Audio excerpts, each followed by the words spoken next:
So box.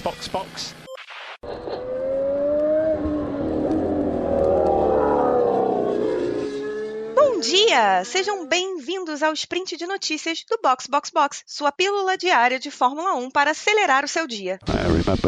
Hoje é quinta-feira, 25 de maio de 2023, e essas são as notícias da Fórmula 1 que você precisa para ficar informado. MP1! Band altera a transmissão da classificação para o GP de Mônaco. Aston Martin e Honda fecham parceria para 2026. Mercedes chega em Mônaco sem 0 pódios. Os rumores de negociações entre Hamilton e Ferrari. E a pintura especial da McLaren para o final de semana. Eu sou Aninha Ramos. Eu sou Francisco Zotto e este é o Sprint de Notícias de hoje. Oh, really?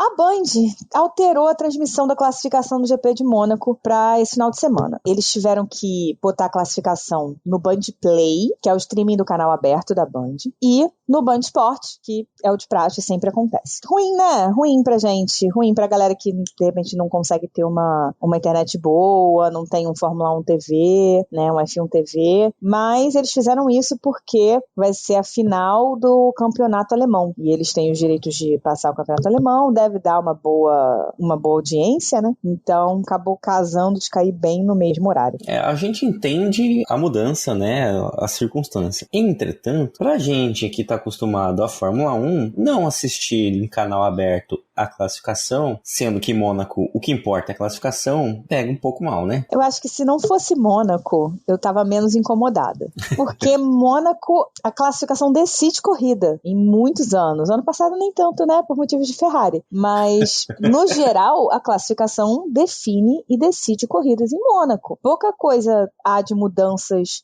de pilotos durante a corrida, né?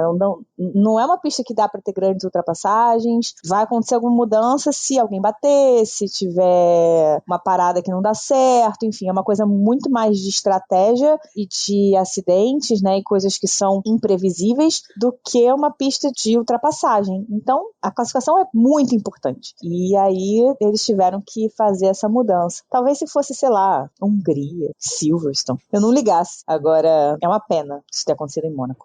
Mas também, Aninha, dá pra gente falar um pouco sobre uma, quem sabe, futura treta na Fórmula 1 ou não. A Aston Martin e a Honda confirmaram uma parceria para fornecimento de motor a partir de 2026, na próxima leva de motores aí. Ou seja, teremos Alonso se reunindo com o GP2 Engine? Será? E será que a Honda fica de vez, né? Porque a Honda é o maior caso de bota-casaco, tira-casaco da história do automobilismo. Verdade, né? E tem ainda mais caroço no angu, né? Porque já rolou um papinho ali de que a Honda conta com o Tsunoda e quem sabe ele pode ter um assento pra lá em 2026. Eu acho que seria ótimo pro Tsunoda sair da bolha da Red Bull. Ele não... É difícil que ele tenha grandes chances na Red Bull hoje, né? Com o Verstappen voando do jeito que tá. E o Pérez acho que bem estabelecido. Ele não vai muito longe, muito além de ser o segundo piloto. Enquanto não tiver alguém que realmente... Alguma equipe, né? Que realmente consiga bater de frente com a Red Bull. Esse lugar dele ali de P2 não tá sendo ameaçado. Então, é difícil pra Red Bull dar esse passo de, olha, vamos tirar o Pérez e vamos subir o Tsunoda. E além assim, a gente teria, quem sabe, Tsunoda e Stroll em 2026 na Aston Martin, porque o Alonso não acredito que fique muito mais tempo lá, né? Deve ficar mais 1-2 anos no máximo. Isso se tiver uma pretensão a título. E falando em pretensão a título, isso reflete um posicionamento que vai jogar a Aston Martin ainda mais pra frente, porque esse ano é o melhor do resto, se a gente analisar o desempenho do Alonso, né? Será que consegue bater de frente com uma Red Bull lá pra frente? Acho que o grande passo eles deram, porque eles viraram uma equipe completamente de construtores. A partir do momento que eles não são mais clientes da Mercedes, tudo que eles fizerem é pro carro deles. Porque quando uma equipe é cliente, eles acabam tendo que adaptar o carro de acordo com o que eles recebem do criador, né, do produtor do motor. No caso da Aston Martin, a Mercedes. Então, eles têm um projeto aerodinâmico super legal, que é uma mistura de Red Bull com Ferrari, na verdade, né? Acho que eles conseguiram achar ali um pouquinho do que funciona dos dois carros e conseguiram fazer uma coisa interessante, mas não necessariamente eles têm o melhor dos dois mundos, porque eles dependem de encaixar as peças da Mercedes dentro do carro deles. As peças de um motor que é feito para um carro que, bom, inicialmente não tinha nem sidepod, né? Então é complicado.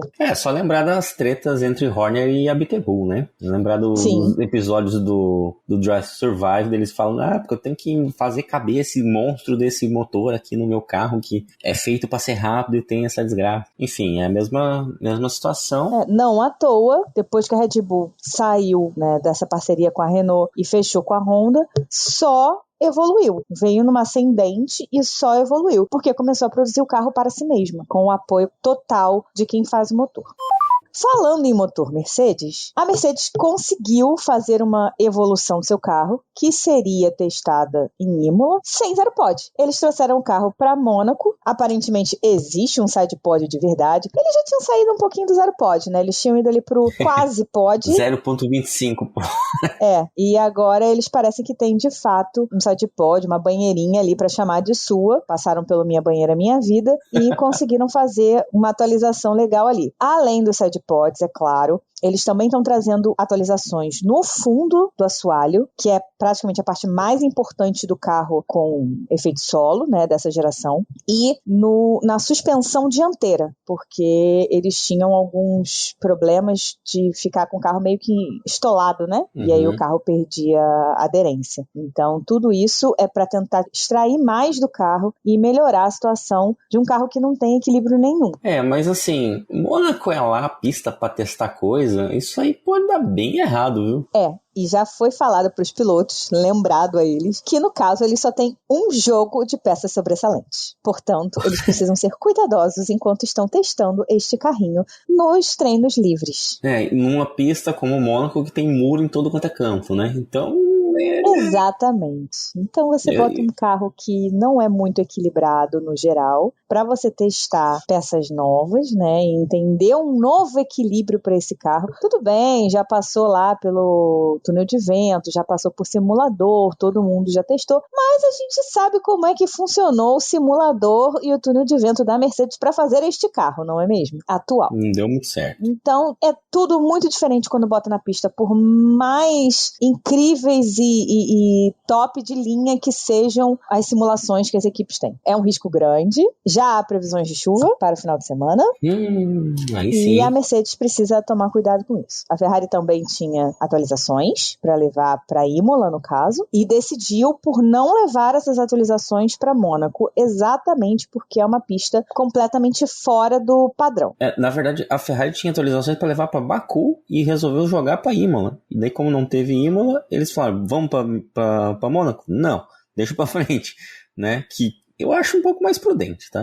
Porque a Ferrari ia fazer a atualização em pedacinhos, né, em pequenos pacotes. A Mercedes não, a Mercedes já tinha uma atualização toda completa. A Ferrari levou a primeira parte para Miami, deu meio errado, com o carro sem o restante da atualização. Ia levar a segunda parte em Imola, não teve Imola, e agora eles não quiseram levar essa segunda parte para Mônaco para não correr riscos, né, de ter um carro mais desequilibrado, de bater e estragar uma peça que é completamente nova, enfim, não ter peça de reposição. E vão levar tudo para Barcelona, e aí eles vão fazer o que a Mercedes está fazendo agora em Mônaco, eles vão fazer em Barcelona, colocar o pacote inteiro de atualizações em Barcelona. Mas vamos ver o que a Mercedes consegue no final de semana, né? Até porque, não querendo zicar, né? Mas o Leclerc sofre do mal da corrida em casa, né? Então, se tem a chance de dar errado, vai dar errado. Vai dar errado. Ele é completamente amaldiçoado na corrida em casa. Ele vai fazer um capacete em homenagem ao pai dele, inclusive, esse ano. Tá com mesh especial de Mônaco, tudo especial. Parece até que vai ter o macacão especial.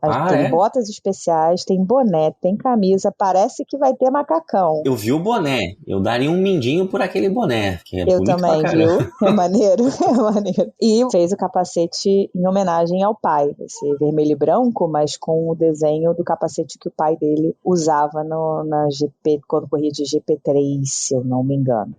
Bom, mas já que já estamos falando de Ferrari, de Leclerc, tá aí um boato forte que a gente chegou até a comentar por cima no último sprint de notícias, se não ouviram, escutem lá, que segundo alguns jornais aí, principalmente os britânicos, a Ferrari está preparada para oferecer 249 milhões de reais a Hamilton. No caso, mais ou menos 40 milhões de euros. Acho que é 40 milhões de libras. Libras, desculpa, é mais ainda. Aí é que começa a ganhar força esse boato de Hamilton na Ferrari, até porque, bom, existe também uma outra notícia dizendo que a Mercedes já está preparada para contra-atacar com 62 milhões. Enfim, tá um papo estranho, uma conversa aqui e ali, e ninguém tem veracidade de nada confirmado, é só uma fonte daqui, uma fonte dali. Quem fosse infiltrada na Ferrari, Aninha, sabe desse rolê todo. Primeiramente, o Toto Wolff já negou, né? Já negou veementemente que tenha havido qualquer tipo de oferta da Ferrari pro Hamilton e que a negociação tá indo ok do jeito que é, mas que é muito ruim falar de dinheiro com um cara que é praticamente irmão de sangue dele. Palavras do Toto. Papinho, hein? Por parte da Ferrari, a mídia italiana, assim, não fala nada sobre isso. Na mídia italiana, o foco é que a Ferrari está empenhada em renovar com o Leclerc, porque tanto o contrato do Leclerc quanto do Sainz acabam no final de 2025. Então, o foco do John Elkann, né, que é o presidente da Ferrari, é renovar com o Leclerc. O Daily Mail, que foi quem postou a notícia, nos disse que é tudo uma negociação direta entre o John Elkann e o próprio Hamilton. E que a ideia do John Elkann é fazer um super time com Hamilton e Leclerc. Então o Sainz sairia. Aí é que já começa a ficar estranho esse papo, né? Porque, analisando assim pro contexto todos, Hamilton não vai sozinho pra Ferrari. Ele vai carregar uma equipe. Isso é claro. Ele já tem a galera que ele trabalha há um bom tempo, vai trazer gente. Tem gente no meio lá que já é meio brigado com a Ferrari, que já veio de Ferrari. Então, não é tão simples a conversa. Por outro lado, colocar alguém que tem sede de ser campeão como o Leclerc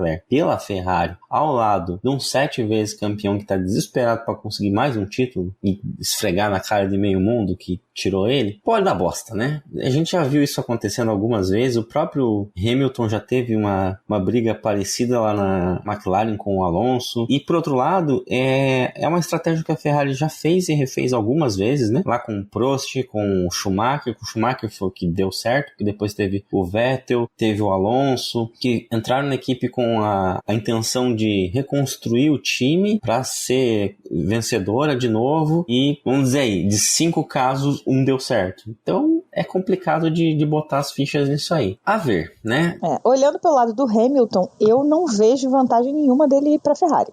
De maneira alguma. Acho que as duas equipes estão mais ou menos no mesmo lugar hoje, em relação a carro e a desenvolvimento, né? A Ferrari tá contratando gente nova, enfim, mas tá se reconstruindo depois da saída do Binotto, que no final, eu acho que até que o início ali 2020 para frente, dado que foi ele que fez o motor de 2019, né, então não dá para tirar a culpa dele no caso, mas de 2020 para frente ele conseguiu algumas melhoras, né, no time, mas a direção da evolução do carro, do desenvolvimento do carro em 2022 foi ruim, e claramente a direção que foi dada para o time, né, de engenheiros do que fazer com o carro para 2023 foi horrorosa. Então a Ferrari está meio que reconstruindo ali, né, esse ano, assim como a Mercedes está meio que reconstruindo depois da história do Zero Pod. E tudo o que é falado, inclusive pelo Vasser, é que a Ferrari está botando tudo nas mãos do Leclerc, que está tudo sendo feito com ele como líder. O foco da equipe é dar o melhor carro para o Leclerc pilotar. Então não